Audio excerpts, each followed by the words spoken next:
Buenas tardes, señor magistrado. Buenas tardes para todos. Buenas tardes, señor magistrado.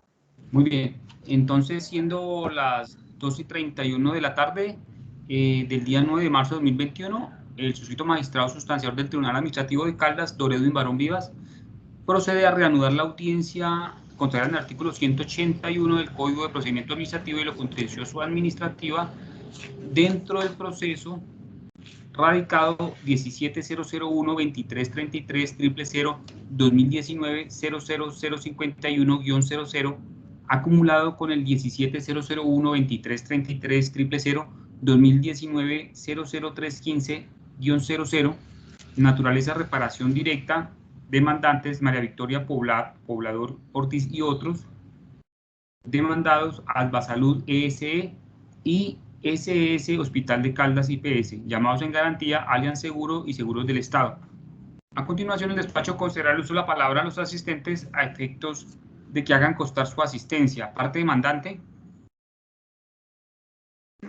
Muy buenas tardes, señor magistrado, y a todos los demás participantes en esta diligencia. José Fernando Martín Londoño, identificado civilmente con la cédula 10267166 de Manizales, tarjeta profesional 268156 del Consejo Superior de la Judicatura, Dirección para Notificaciones, carrera 24, número 2202 del edificio Plaza Centro, en la ciudad de Manizales. Mi abonado móvil 312-716-9571. Correo electrónico josefmarinoabogados@gmail.com, y actúo en esta diligencia en calidad de apoderado judicial de la señora Victoria Poblador Ortiz y sus hijos. Muchas gracias, doctor. Apoderado Asbasalud. Su señoría, muy buenas tardes a los demás asistentes. Mi nombre es Daniel Cuervo Sierra, cédula de ciudadanía 10232-642 de Manizales, tarjeta profesional 40.775 del Consejo Superior de la Judicatura. Actúo en esta diligencia como apoderado de confianza de la entidad demandada, Asbasalud, empresa social del Estado. Gracias, doctor. Hospital de Caldas. Buenas tardes, magistrado y los presentes. Guillermo Campo Echeverri, cédula ciudadanía 75063-706 de la ciudad de Manizales, abogado en ejercicio en uso de la tarjeta profesional 109-560, tal y como se demostró en la audiencia de esta mañana, actuando en esta etapa probatoria en calidad de apoderado judicial del accionado Servicios Especiales de Salud. Muy bien. Allianz Seguros. Buenas tardes para todos. Nicolás Loaiza Segura, identificado con cédula de ciudadanía 1-107-101-497 de Cali y tarjeta profesional 32594. Gracias. Muy bien. Seguros del Estado.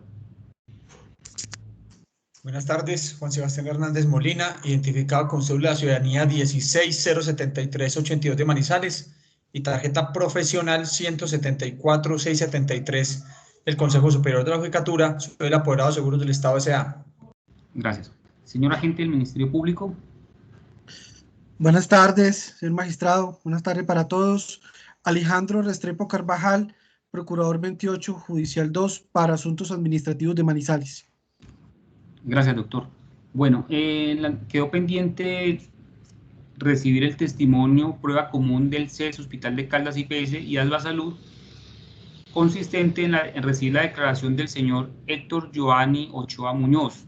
Igualmente se indicó por el despacho que no encontraba los documentos del JAC dentro del expediente. Sin embargo, le voy a preguntar a Daniel si revisó el expediente y si encontró dichos documentos. Doctor, luego de ser verificado juiciosamente el expediente, los mismos sí se encuentran en el expediente digital. Si usted lo indica, los comparto en este momento. Sí, doctor. Sí, Daniel, por favor, compártanos en qué folio se encuentran.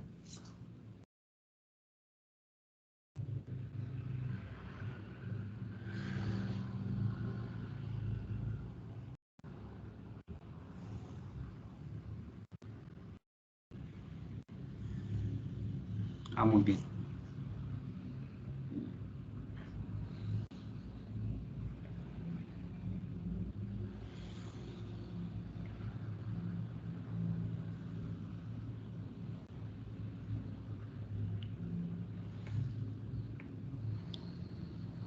Listo. Daniel, ahora le pregunto, el doctor Guillermo nos remitió documentos. Doctor, sí, él le remitió al correo del despacho, aquí lo podemos ver, los triajes como se le había solicitado a usted en la primera parte de la audiencia y asimismo se le remitió a los correos de los demás sujetos procesales. ¿Y estos documentos coinciden con los que están en el expediente? Son los mismos. Ah, bueno. Teniendo en cuenta lo anterior, entonces no es necesario decretar la prueba de oficio ni incorporar ningún documento, ¿bien? Porque estos ya obran en el expediente. Entonces continuamos ahora con la declaración del señor, se llama Héctor Giovanni Ochoa Muñoz. ¿Se encuentra el testigo?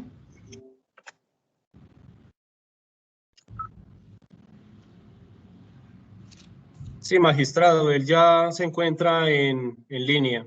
Listo, mi doctor.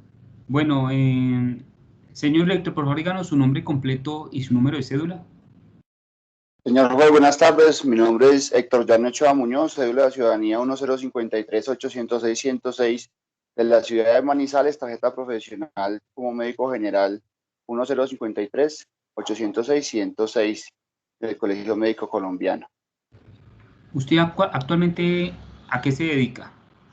Soy médico general de servicio de urgencias de la Clínica San Marcel en la ciudad de Manizales. Bien. ¿Usted trabaja o trabajó en el CES, Hospital de Caldas IPS o en Asbasalud ES? Trabajé en el CES, Hospital de Caldas. ¿En qué época trabajó en dicho hospital? Desde el 2017 hasta el 2019. Muy bien. ¿Qué edad tiene usted, doctor? 30 años. ¿Dónde reside? Resido en la ciudad de Manizales, en la calle 70, número 1937, barrio Bien. Alta Suiza. Bien. ¿Qué estudios ha realizado? Soy médico general egresado a la Universidad de Caldas. ¿Usted tiene algún vínculo de parentesco o familiar con los señores María Victoria Poblador? No, ninguno. Permítame, yo le menciono los demás.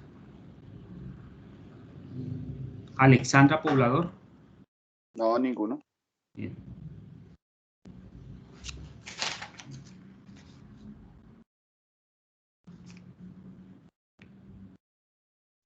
Bien. Doctor Héctor, debo informarle lo siguiente. El artículo 442 del Código Penal señala que el que en actuación judicial o administrativa bajo la gravedad de juramento ante autoridad competente falte a la verdad o la calle total o parcialmente, incurrirá en pena de prisión de 6 a 12 años. Igualmente le debo señalar que, de acuerdo con el artículo 33 de la Constitución, nadie podrá ser obligado a declarar contra sí mismo, contra su cónyuge, compañero permanente o pariente dentro del cuarto grado de consanguinidad, segundo de afinidad o primero civil. Y que no están obligados a declarar sobre aquello que se les ha confiado, ha llegado a su conocimiento por razón de su ministerio, oficio o profesión, los ministros de cualquier culto admitidos en la República, los abogados, médicos, enfermeros, laboralistas, contadores, en relación con hechos amparados legalmente por el secreto profesional y cualquier otra persona que por disposición de la ley deba guardar silencio. Teniendo en cuenta lo anterior, le pregunto, ¿jura decir la verdad de lo que conozca o le conste sobre los hechos que se van a preguntar en esta diligencia? Sí, juro. Bien. El objeto de su declaración es acerca de los hechos que rodearon la atención médica y el fallecimiento del señor Eduardo Daniel Poblador. Por favor, háganos un relato de lo que usted se acuerde de lo que sucedió respecto a esa situación. Bueno, el día 12 de abril de 2017, yo me encontraba en turno asistencial en el servicio de urgencias del Hospital de Caldas desde las 7 de la mañana. A las 8:08 de la mañana aproximadamente, a las 8 de la mañana, escucho el timbre del código de reanimación, donde se avisa pues de la llegada de un paciente crítico. De inmediato asistimos al llamado y encuentro a un paciente inconsciente, sin signos vitales. De inmediato se proceden a hacer las maniobras respectivas de reanimación y se atiende al paciente pues bajo todos los protocolos del momento. paciente se reanima aproximadamente por 30 minutos. Durante la reanimación presenta salida a la circulación espontánea, se realiza intubación orotraqueal, se realiza manejo invasivo, vasopresor, soporte vasopresor, y se hacen las maniobras secundarias al protocolo pues, de reanimación, que es la valoración secundaria. En esta valoración se evidencia mediante la ecografía FAST de que el paciente presenta líquido en ambos campos pulmonares, de predominio en el izquierdo. Se procede a realizar toracostomía cerrada, debido a que es la medida pues, terapéutica para este tipo de hallazgos. Y se obtiene, mediante el tubo de toracostomía, se obtiene drenaje de abundante pus, aproximadamente 600 cc. Durante ese lapso de tiempo, el paciente presenta nuevamente parada cardíaca, paro cardiorrespiratorio, inicia maniobras de reanimación, pero el paciente ya se encuentra sin signos de vida. Ya no hay reactividad pupilar, ya no hay reflejo corneano. El paciente en ningún momento se le aplican sedantes o medicamentos sedativos, lo cual se determina que el paciente fallece. Y a las condiciones clínicas que se presentaban los hechos, pues se declara el fallecimiento del paciente. No sé qué más datos deseen conocer.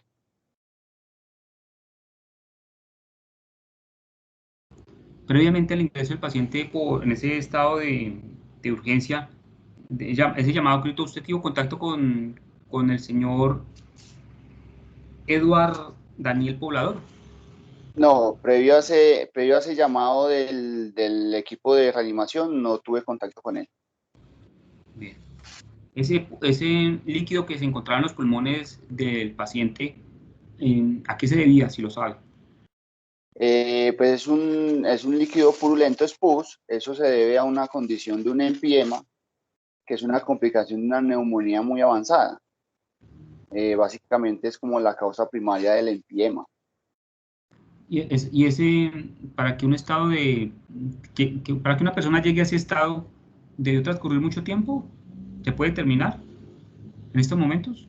Pues el transcurrir del tiempo no se puede precisar con objetividad, porque eso depende de varias condiciones, tanto de la condición inmune del paciente, la posición innata del paciente, como de la capacidad de virulencia del germen infectante.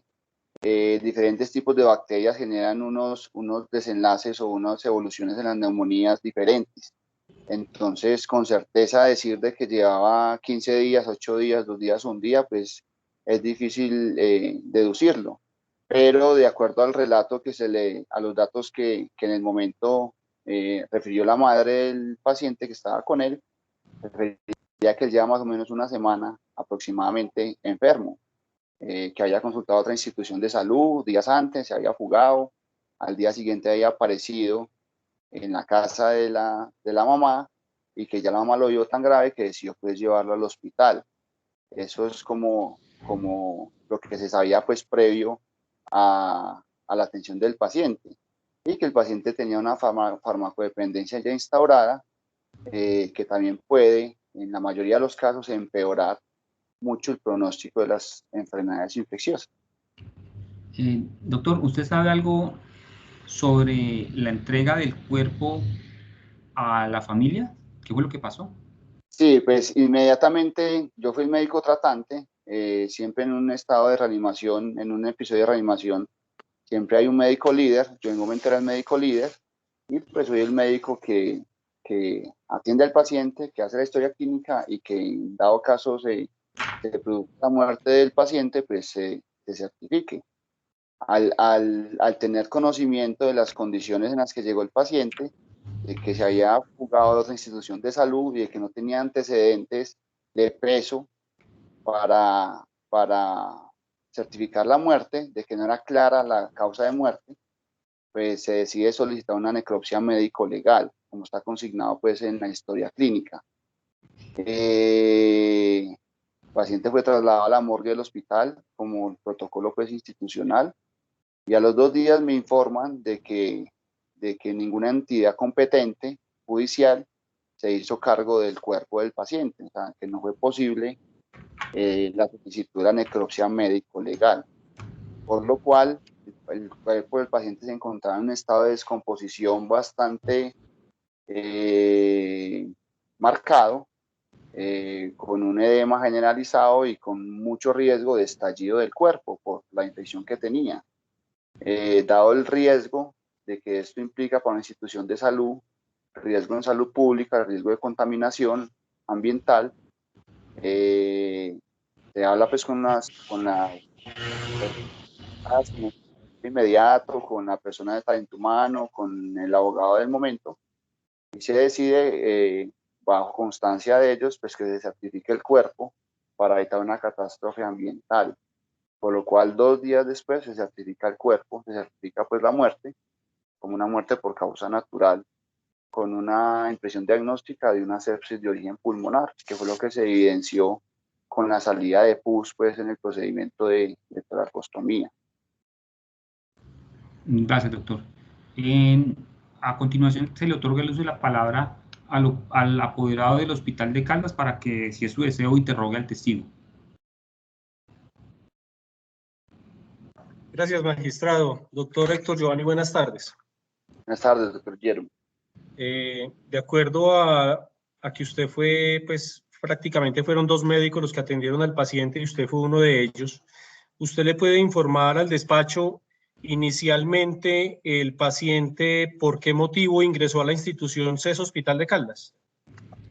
Pues inicialmente se conoce el triaje de las 7:45, donde el paciente ingresa porque presenta una inflamación a nivel de la mejilla y que había tenido fiebre los días previos. En ese momento el paciente entra por sus propios medios, sin ayuda de nadie, totalmente alerta, orientado, no refería a ningún otro síntoma. Las constantes vitales, los signos vitales del momento son estables y se conoce pues que el paciente no cumple criterios para una urgencia inmediata y que cumple criterios para un triaje, creo que fue 4 el que se le dio, para que consultara su IPS básica. Ese fue inicialmente el motivo de consulta del paciente. Posteriormente egresa de la institución y a los pocos minutos presenta un síncope, llamamos un desmayo, y ahí es donde ingresa nuevamente y donde yo ya tengo conocimiento pues, y manejo del paciente.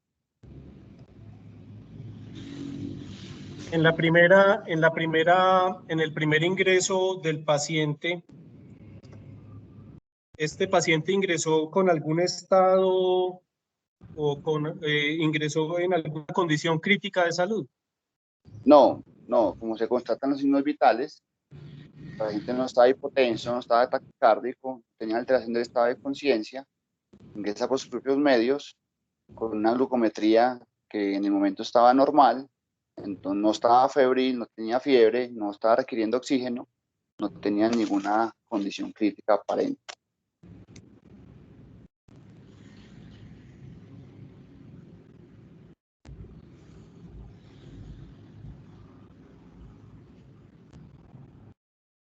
¿Usted sería tan amable de informarnos, de acuerdo a los 2 triajes que reposan en el expediente, cuánto tiempo transcurrió entre una atención y otra?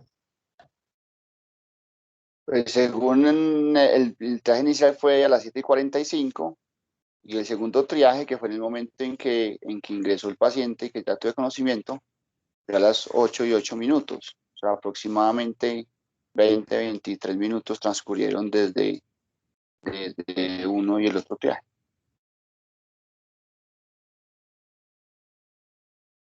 Pero dentro de esos 20 minutos, entre las horas que aparecen en los triajes, pues igual se estaba atendiendo en el primer triaje. ¿Eso hace parte del tiempo de atención? No entiendo la aclaración, ¿me la repite, por favor? Que si dentro del primer triaje que ingresó, que usted dice que fue a las 7:45, ¿a esa hora se comenzó a atender el paciente o a esa hora ingresó? No, a esa hora ingresó. El paciente ingresa al triaje. El triaje es un procedimiento hecho por personal de enfermería y el paciente sale del triaje hacia la calle, hacia afuera del hospital. Posteriormente reingresa, que ya fue cuando presenta la pérdida del estado de conciencia y ya donde tengo conocimiento pues del caso y el manejo del paciente. Entonces, doctor, entre la salida y el reingreso, ¿cuántos minutos pudieron haber pasado? Más o menos 10, 15 minutos. Doctor, ¿usted tiene conocimiento, usted que estaba ya en urgencias, usted tiene conocimiento si a este paciente se le colocó alguna barrera administrativa para su atención en salud? No, en ningún momento, porque a ningún paciente se le pone barrera administrativa. El triaje es algo que cualquier persona lo puede hacer con solamente presentar el documento de identidad. Tiene derecho al triaje. En ningún momento se solicita pues afiliación o si está activo, inactivo o algún pago. No, no hay ninguna barrera.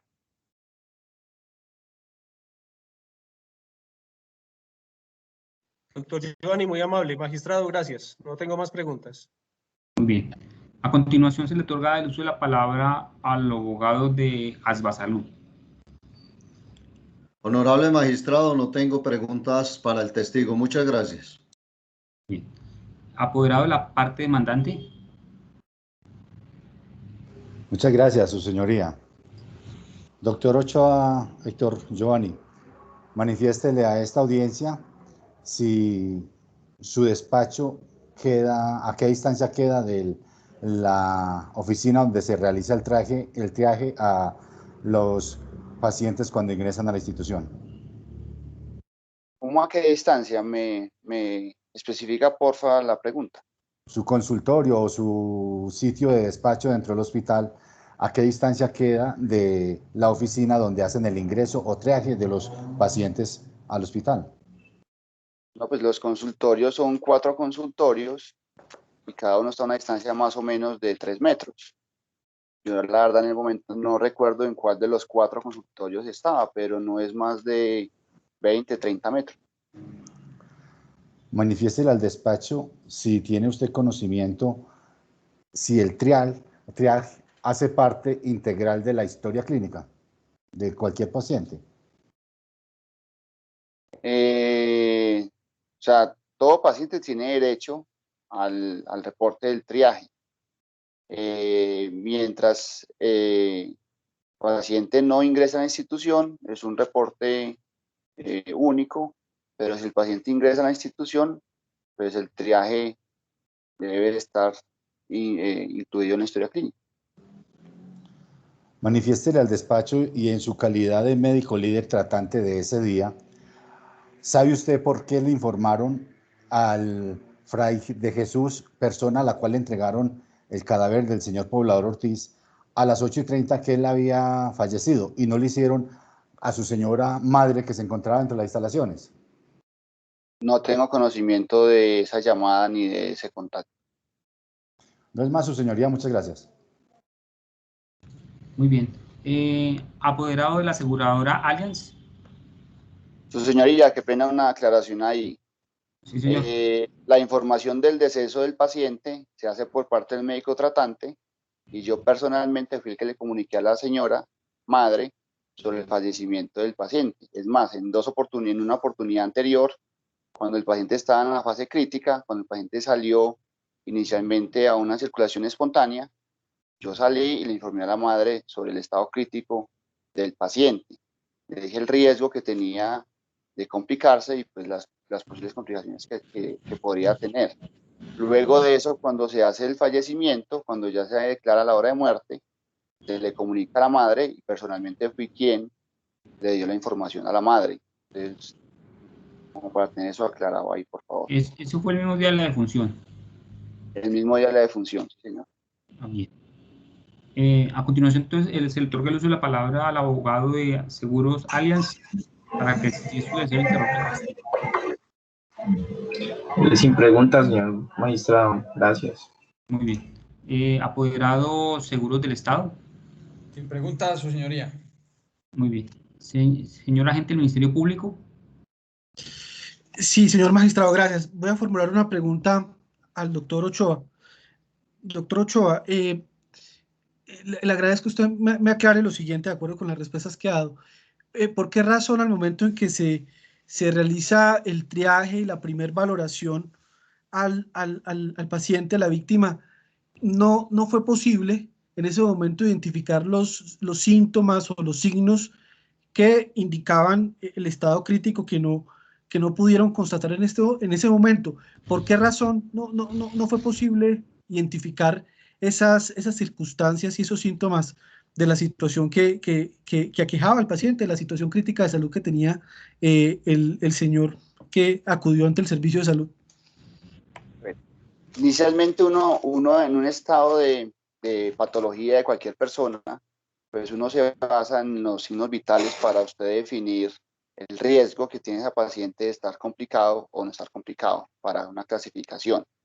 En el momento en que ingresa, los signos vitales son los que están consignados en la historia, son unos signos vitales totalmente normales. O sea, hay una persona que, a pesar de que tenga una patología activa, pues en el momento no está crítico. Cuando ingresa y cuando vuelve a ingresar en las malas condiciones en que lo recibí, pues ahí fue donde no nos quedó claro la posible causa de muerte, y por eso se había solicitado una necropsia médico-legal para definir mediante la necropsia cuál podría ser la causa de muerte, porque ante un paciente que está en condiciones estables y de un momento a otro pasa a una condición crítica, es lo que nosotros llamamos una posible muerte súbita, generalmente desencadenada por algunas patologías, infarto, tromboembolismo, como las principales. Esa fue la parte que no quedó clara inicialmente cuando se declaró la muerte, porque a pesar de que el paciente tenía un cuadro infeccioso, cuando llegó a la institución no tenía signos de tener un estado de choque séptico, que es la complicación de la infección inicial. Entonces, por eso fue que se había solicitado la necropsia médico-legal, la cual no se pudo, pues, tener. Pero que haya una condición de que inicialmente el paciente llegue estable y luego se complique, y hay una forma de predecir eso, pues no la hay. Es decir, doctor Ochoa, al momento de la primera valoración, entiendo de su respuesta que no se encontraron signos ni síntomas que permitieran identificar la afección, la infección que tenía el paciente. ¿Es correcto entenderlo así? Es correcto, porque él inicialmente llega a consulta por una infección en la cara, en la mejilla. No manifestaba signos de infección pulmonar como tal, ni tos, ni dificultad para respirar, ni estar oxígeno.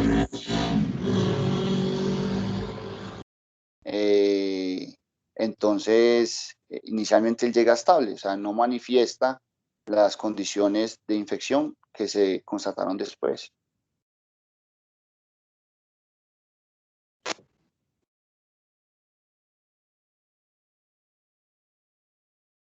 No le escuchamos. Gracias. Doctor. Sí, gracias. Gracias, doctor Ochoa, por su respuesta. Gracias, señor magistrado. No más preguntas. Muy bien. El despacho tampoco tiene preguntas para formularle al testigo. Doctor Héctor Giovanni, muchas gracias por su asistencia y colaboración en esta diligencia. Ya puede retirarse. Muchísimas gracias y buena tarde a todos. Buenas tardes. Bien. Tras la práctica de la prueba que fue decretada y advirtiendo que no existe otra pendiente por practicar, el despacho entonces decreta concluida la etapa probatoria en este proceso. Esta decisión se notifica en estrados. Bien, a continuación vamos con el traslado para alegar. Al estimarse innecesaria la realización de la audiencia de alegaciones y juzgamiento, de conformidad con los postulados del artículo 181 del CEPACA, el despacho considera prudente correr traslado a las partes y al señor agente del Ministerio Público para que se presenten los alegatos de conclusión y el correspondiente concepto dentro de los 10 días siguientes a esta diligencia. Esta decisión se notifica en estrados. Bien. De conformidad con los artículos 179 y 207 del CEPACA, este despacho ejerce control de legalidad advirtiendo que no observa vicios que acarreen nulidad. Sin embargo, otorga el uso de la palabra a los asistentes a efectos de que manifiesten si observan algún vicio o situación que va a ser objeto de saneamiento. ¿Parte demandante? Sin manifestación, su señoría. Bien. Apoderado Asbasalud. Su señoría, de conformidad con todo el proceso que se ha actuado hasta el momento, no encontrando ningún vicio de nulidad. Bien. Apoderado Hospital de Caldas. Sin observaciones, señor magistrado. Apoderado Allianz Seguros.